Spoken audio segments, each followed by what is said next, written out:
Since of the Past, Chapter 54, Related Warriors, Dragon Star's reunited moment. When Dragon Star and Blue Wolf left the Roulette's secret room from the same infamous restaurant in New York that Crossfire left from, Dragon Star asked Blue Wolf to take him to see his wife and children. As they get a taxi and move to a location where they hid their cruiser ship. After that, Dragon Star says, "Can you take me to my eternity, my less evolved youngkin?" Blue Wolf, Haze Moonstar says, "Sure, my brother, just let me set the coordinates real quick." As the ship gets the coordinates, the ship moves within a split second to the location. They get off, the children were outside playing in the yard. They saw their father and their adopted uncle. Girl, age 5 years, says, "Daddy, you're here." She runs toward him and hugs her father, and his little boy follows. 6-year-old boy says, "Mom, Dad's here."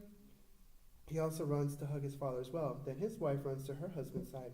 After the children were done hugging their father, they start to play with the wolves that Blue Wolf brought out from his armor. As he feeds them pieces of raw earthly meat, the children are distracted. Lioness Pride says, "Eternity, it's so good to visualize you again," as she hugs him and breathes in her husband's scent. Dragon Star Cloud says, "It's been a while." Lioness Pride says, "I have visualized everything a couple of days ago. Are you all right from the battle?" Dragon Star Cloud says, "Of course. Blue Wolf helped me escape from your ambition and his eternity ship over Earth." Lioness Pride says, "I'm so glad to hear from you." She kisses him for a while. The kids are still distracted playing with their adopted uncle's wolves. Dragon Star Cloud says, "I can't stay here long." Lioness Pride says, "Why not?" Dragon Star Cloud says, "I have important matters to attend to."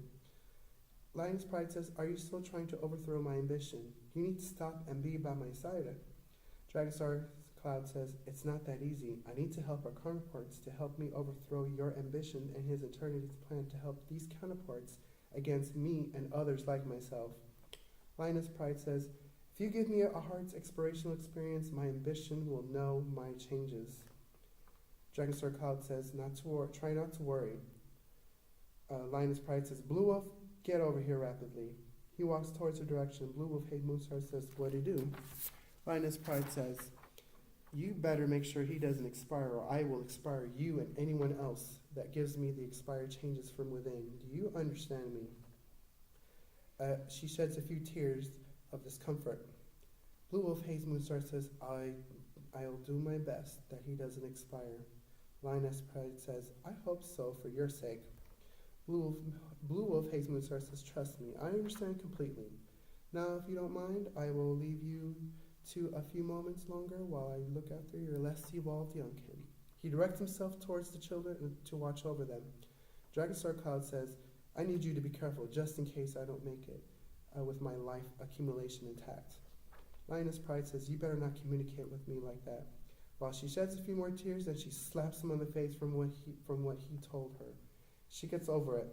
Dragon Star says, "Just be aware of your new temporary home for now until I figure out to get out of here. All of us." Lioness Pride says, "You better." Dragon Star Cloud says, "I have to go." Lioness Pride says, "Please don't go. I may never feel your embrace again." Dragon Star Cloud says, "I will be fine." She runs inside the house along the way. She yells at her children to come inside their residence. As they refuse a couple of times, her guardian force comes out from her angered emotion. A lioness comes out from within. As it roars, the children get scared and run inside with nothing to say. Blue Wolf leaves behind 2 wolves to protect the children as a gift. The wolves run inside to the children. Blue Wolf, Haze Moonstar says, "I left your youngkin a gift," as he says aloud, hoping she heard. The wolves came back out, kind of scared from her guardian force. But they know their duties. They wait outside until she calms down. Blue Wolf, Haze Moonstar says, "We need to go." Dragon Star Cloud says, "Of course, just give me a few moments to myself." He sheds a couple of tears. He wipes them off.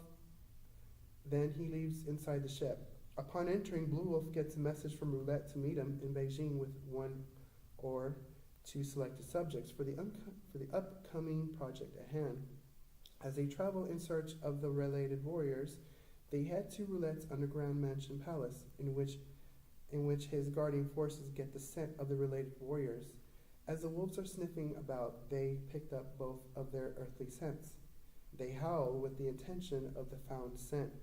They search worldwide in their advanced space cruiser, searching each continent until Chapter 55, Sins of the Past, Chapter 55, Related Warriors. Empress Swan Rose's suggestion, Handan Kobat. After all the available screens had finished, Empress Swan Rose says, have you made your decision which one you would like to experience your visuals and enjoyment? President of the United States says, I'm not sure exactly. They all seem overwhelmingly advanced. Empress Swan Rose says, if I may, let's suggest the Handan Kobat. This will give a grasping visual idea for general idea on how the criminal must obtain freedom. President of the United States says, at least back at home, the criminals have it way better than here. Empress Swan Rose says, so I have my visual views have noticed from your communications device. Let's go forth and experience my fugitive moments against my eternity. As the Mervasarusians open a doorway, they step in a floating rounded platform that brings them downward. Everyone looks at the bottom of their feet and see an arena-like structure. On their way down, the water is lifted off of them without having to worry about being wet.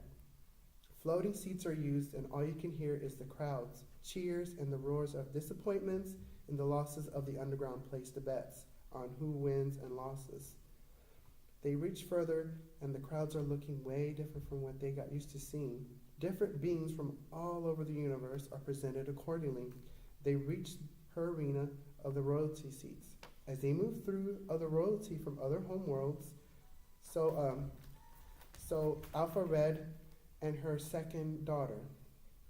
Princess Rose Price says, Evolution, you're here with the others. She's trying not to sound like she feels, angered and disappointed from earlier. Overall, she gets over the emotion. Alpha Red Beta says, impressional. I am welcoming the idea of another. Hello?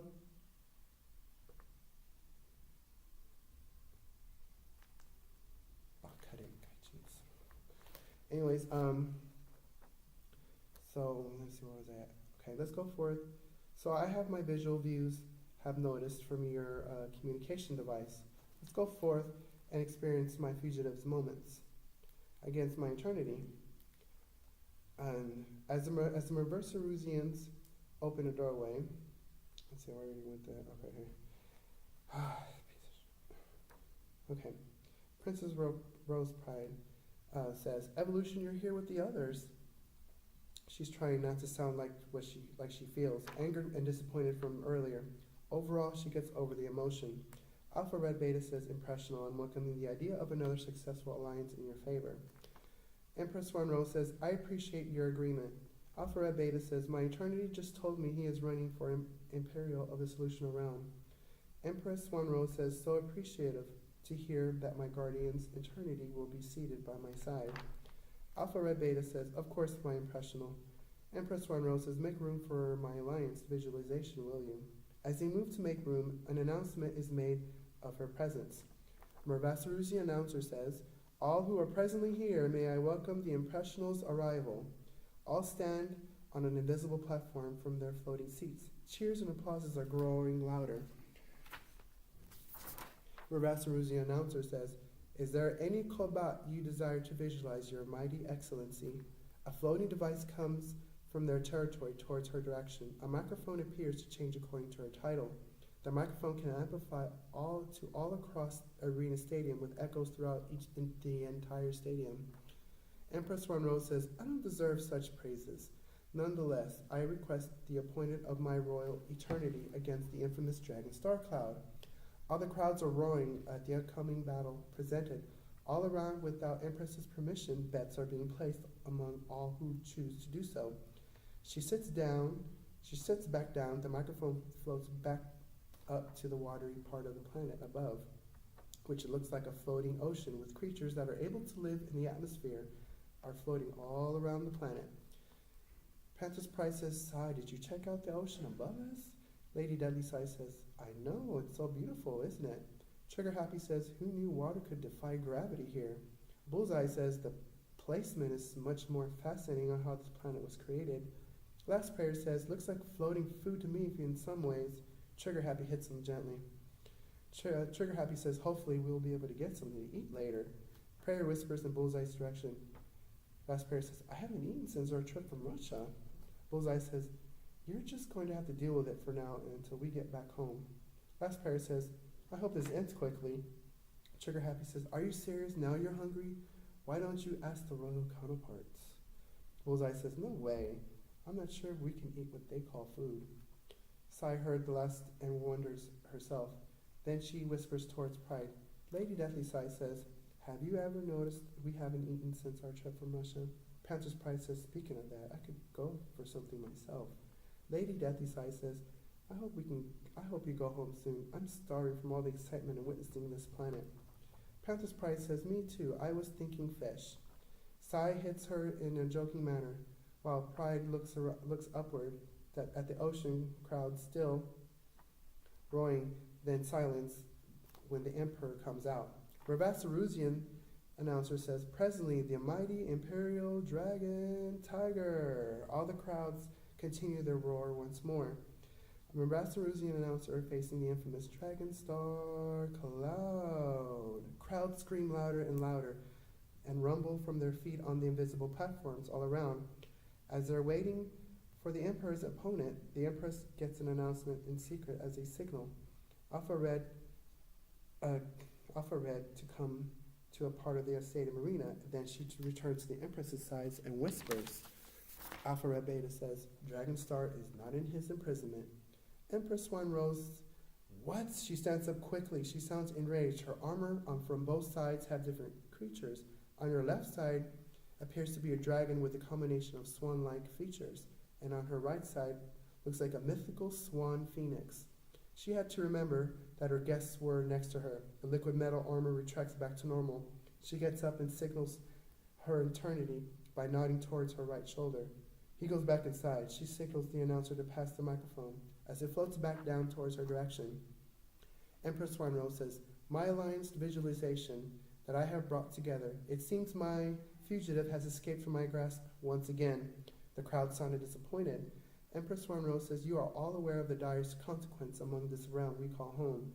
I must obtain my fugitive for automatic expirational decision, effective rapidly. I must go now. I will return with news of one less criminal to worry about.